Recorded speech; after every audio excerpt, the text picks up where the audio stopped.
荒漠中车队被交警拦下接受检查，然而这次他们却踢到了钢板。只见哈罗下车阻止了手下的贸然行动，因为他拿到了囚禁阿米特的乌纱布提俑，现在已经得到了阿米特的部分利益。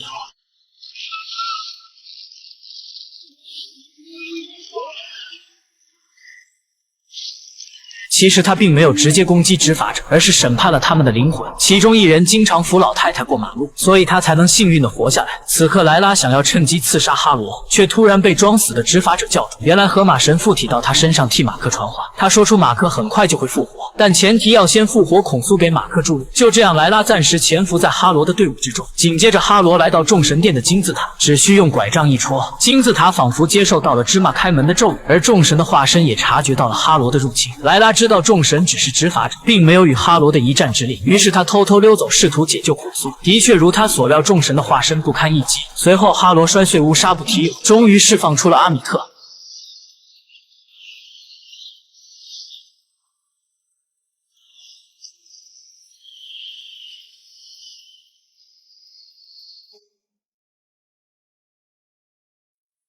此刻哈罗也正式成为了阿米特的化身，同时莱拉也踩碎了孔苏的乌纱布提俑。孔苏感觉不到马克的气息，猜到他死了，可他却没有想要救马克的意思，而是诱骗莱拉做他的新一任化身。莱拉对他冷血的行为感到既可耻又可悲。说实话，有时候我都怀疑他是不是正义之神，怎么跟我国的神话片不太一样呢？难道这就是西方大国的文化输出吗？因为维护正义的立场不同，孔苏与阿米特注定也是水火难容，但没有化身的加持，孔苏根本就不是阿米特的对手，很快便落入了下风。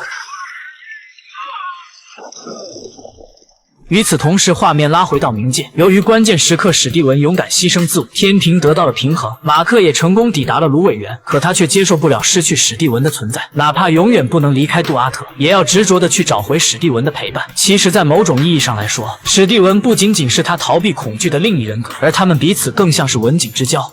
You are the only real superpower.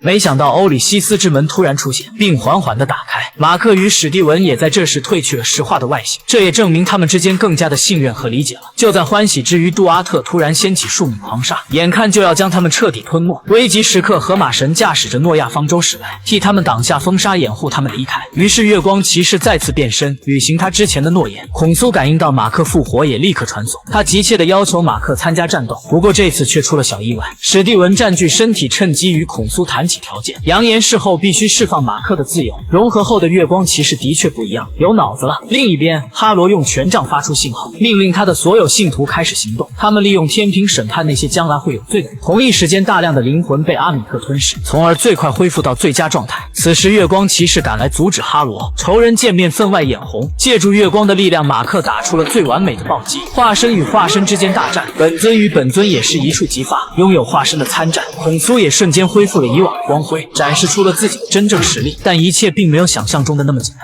由于阿米特心性狡诈，趁对方不注意，用尾巴绊倒了孔苏，算是扳回了一局。同时，马克也落入下风，被哈罗制服。就在要被处决时，一道人影突然出现，救了马克。原来在他们刚才奋战时，莱拉成为了河马神的化身，并继承了与黑暗对抗的能力。夫妻重逢本就喜悦万分，史蒂文这个切尔登又出来凑热闹，说什么也要在莱拉面前展示自己现在的能力。虽然马克与史蒂文是共用一个身体，但毕竟莱拉是马克的妻子啊，以这个另一人格又卖弄个什么劲儿？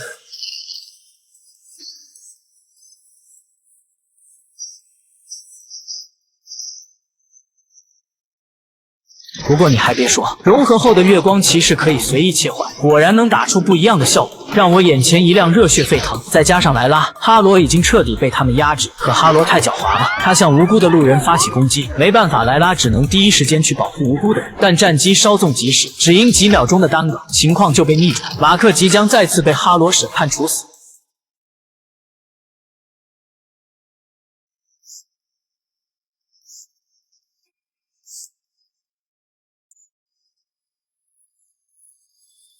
之后画面突然闪烁，仿佛马克又出现人物转换的感觉。结果是他拿着对方的权杖制服了哈罗。马克询问是不是史蒂文干的，其实史蒂文跟他一样蒙圈，也不知道是谁干的。可眼下他们没有时间考虑这些，他们必须尽快将阿米特封印，再次回到众神殿念出法阵。这次他们将阿米特封印在了哈罗的体内。孔苏命令马克杀了哈罗，彻底断绝阿米特再次复活的可能。马克认为当初的承诺已经兑现，不想再听孔苏摆布，而唯独只有化身才能杀死化身。脱身后，马克又回到了那个精神病院。哈罗还是这里的院长，他的目的只有一个，那就是说服马克相信自己精神有问题。不过这次因为他失算了，血红的脚印暴露了他，应该是当初他鞋子里的玻璃扎起了作用。然后马克再次从家中的床上醒来，仿佛一切都没有发生过。你觉得这就结束了吗？那你就大错特错了。画面一转，哈罗从精神病院被带到一辆车上，来见他的正是孔苏。哈罗知道神不能直接出手杀凡人，便显得极其嚣张。哪曾想孔苏只是敲了敲车窗，哈罗就被吓尿了。